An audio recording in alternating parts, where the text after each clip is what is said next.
2 years ago, I had a moment that completely shattered my reality. I was sitting at my kitchen table staring at a pile of random stuff I had just bought from Target. I had candles I didn't need, a new throw pillow to replace a throw pillow that was perfectly fine, and a kitchen gadget still sitting in the box. I opened my laptop to check my bank accounts. My credit card statement showed $4,100 in charges for that month, and my savings account, it had exactly $812 in it. I broke down crying. I was making $63,000 a year, and I had been making over $50,000 for 6 straight years, but I had absolutely nothing to show for it. I was stuck on a hamster wheel, stressed out, constantly spending, and financially drowning. That same week, out of pure desperation, I stumbled upon an article about Japan's century-old budgeting systems. What I read didn't just change my budget, it completely rewired my identity. You see, in America, we celebrate loud spending. New cars, new houses, new clothes. Wealth is performed and posted online. But in Japan, wealth is hidden. There's a deep cultural respect for living a modestly reserved life, a concept known as tsutsumashi. The quieter you live, the more admired you are. I decided to run a radical experiment. I applied 6 specific Japanese financial habits to my life.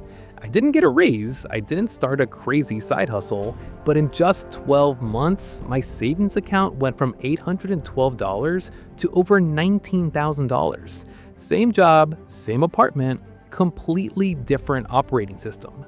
Today, I'm going to share exactly how these 6 habits completely changed my life and how they can change yours too. The first habit that completely stopped my financial bleeding was Kakeibo.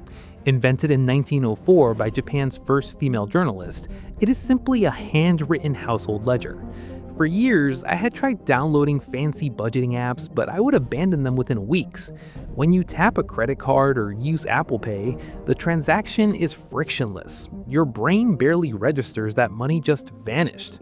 Because it was so easy, I was mindlessly wasting hundreds of dollars. Kakeibo forced me to use a $3 notebook and a pen. Every day, I had to physically write down what I spent and sort it into just 4 categories: needs, wants, culture, and unexpected. At first, I hated it. It felt annoying. But then I realized the friction is the feature. When I had to sit down at 8 p.m. and physically write DoorDash $42 want, my hand was telling my brain something an app never could. It made me feel the weight of my choices. Within 3 weeks, I found myself pausing in the store, asking, do I really want to write this down tonight? If the answer was no, I put the item back. Just by introducing this handwritten friction, my unnecessary spending dropped by 22% in the first month alone, saving me over $1,150. The second habit that changed my trajectory is called choking. Choking literally means savings, but culturally, it represents a very specific order of operations. Before this, my strategy was the typical American trap. I would earn my paycheck, spend it on bills and lifestyle throughout the month, and cross my fingers hoping something would be left over to save. But because of Parkinson's law, my spending would always magically expand to fill whatever income I had. There was never anything left. Chokin taught me to reverse the flow. I set up an automated system so that the absolute very first thing that happened when my paycheck deposited was that a percentage immediately moved into my savings and investment accounts. I never even let myself see it. At first, I was terrified I wouldn't have enough to pay my bills. But the human brain is remarkably adaptable. When the option to spend that money simply doesn't exist, your reality adjusts. I stopped spending first and hoping to save. I saved first and forced myself to live on what remained. But how much was I supposed to save right away? That brings me to the third habit, Hara Hachi Bu. In Okinawa, Japan, which has one of the highest concentrations of people living past 100, they practice Hara Hachi Bu, which means to eat until you are only 80% full. Most Americans eat until they're physically uncomfortable, and we do the exact same thing with our finances. We fill our closets, our schedules, and our budgets to 100% capacity. When I learned this, I realized I was consuming my entire paycheck every month. The US savings rate recently sat around a terrifying 4%. I made a radical decision. I was going to treat 80% of my take-home pay as my absolute ceiling, not my floor. Out of my monthly take-home pay, I committed to living entirely within that 80% boundary, leaving the remaining 20% untouched as margin. That 20% margin is where true wealth lives. It isn't deprivation, it is breathing room. When I started applying Hara Hachi Bu to my money, I stopped viewing my savings as a sacrifice. Instead, I realized that living on 80% was the ultimate form of self-respect. I was finally looking out for my future self, telling her I didn't consume it all today. I left something to protect you tomorrow. Once I started living on less, I had to confront the massive amount of waste in my life. Enter the fourth habit, motainai. Motainai doesn't have a direct English translation, but it is the feeling of deep emotional regret and shame that happens when something useful is discarded or undervalued. In America, waste is built into our economy. We throw away roughly 30% of the food we buy, and we discard 82 pounds of textiles per person every single year. To practice motainai, I did something incredibly uncomfortable. For 1 week, I photographed every single piece of food I threw away from my fridge. Expired yogurt, half a bag of spillage, leftover rice.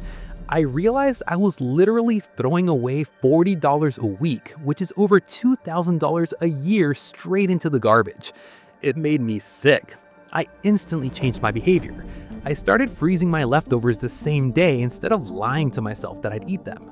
I started repairing my clothes instead of tossing them. I adopted the mindset of kintsugi, where broken pottery is repaired with gold instead of thrown away. By treating my possessions with respect and refusing to be wasteful, my grocery and household spending dropped by almost 30%. The reason I used to waste so much was because I was addicted to having the newest, shiniest things. The fifth habit, wabi-sabi, completely cured me of this toxic mindset. Wabi-sabi is the deep appreciation of things that are imperfect, impermanent, and incomplete. It is finding beauty in a scratched wooden table or a sweater with a small mend. The entire Western consumer economy thrives on making you feel insecure and dissatisfied with the things you already own. A single scratch on your phone screen makes you want a brand new phone. When I embraced wabi-sabi, the spell was broken. I realized I didn't need to have a flawless apartment to be happy. I stopped wanting the aesthetic life promoted on Instagram and started finding deep satisfaction in the slightly worn, perfectly functional things I already had. Americans spent nearly $9,500 a year just on apparel, home furnishings, and electronics, mostly driven by the desire to upgrade. By opting out of the upgrade cycle, I completely opted out of the upgrade cycle. I saved thousands of dollars simply by deciding that what I already owned was enough. The final habit is the glue that held my entire 12-month transformation together: ikigai. Ikigai translates roughly to your reason for living or your deep personal purpose.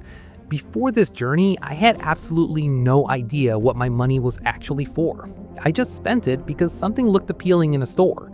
I had to sit down and define my ikigai. For me, it became achieving the freedom to travel without anxiety and the ability to eventually start my own business without fearing bankruptcy. Once I had that crystal clear purpose, it became my ultimate financial filter. Suddenly, saying no to a $100 Target run or an overpriced dinner didn't require massive amounts of willpower. I didn't feel like I was missing out. Those impulse purchases just felt completely irrelevant because they were direct obstacles to my true purpose. When you know exactly what your money is meant to do, the distractions just fade away. Start practicing Kakeibo, secure your 20% margin, and step off the exhausting conveyor belt of American consumerism. Your future self will thank you. I'll see you in the next one.